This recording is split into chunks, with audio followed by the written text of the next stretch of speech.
Hey everyone, welcome to the Homemaking Exchange. My name is Diana and I hope that you are doing great. In this video, we're making a recipe for these sweet, buttery, fluffy blueberry pancakes.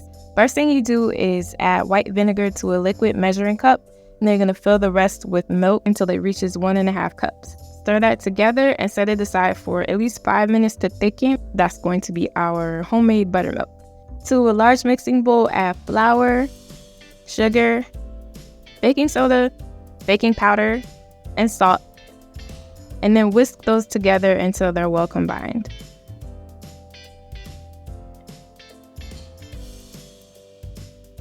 Then once your milk has thickened up, it's going to look kind of like this. You'll see that it's separated. It looks a little nasty, but that's just how we want it to be. Pour everything into your dry ingredients and add water, add your egg, add vanilla extract, and you're going to add melted butter. Make sure that you gave it a chance to cool down a little bit so that it will not cook your egg.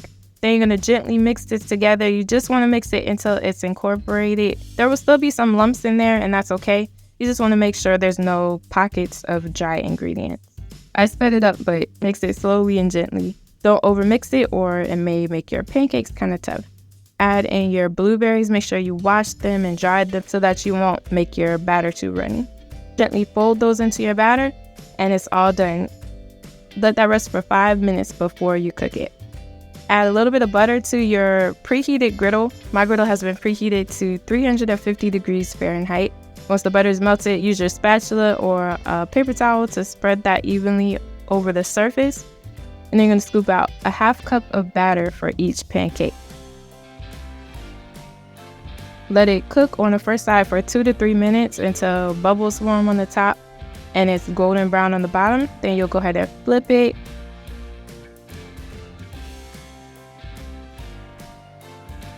Let them cook for another 1 to 2 minutes until they're cooked all the way through. Then go ahead and remove those to a plate. And repeat the process for the rest of your batter.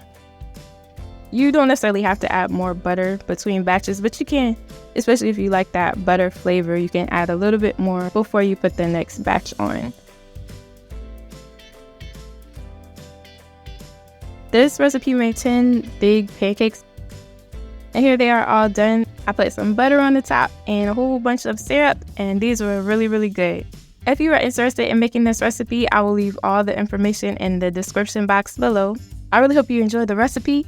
I also really appreciate it if you would like the video, comment, and subscribe to the channel. Thank you so much for watching.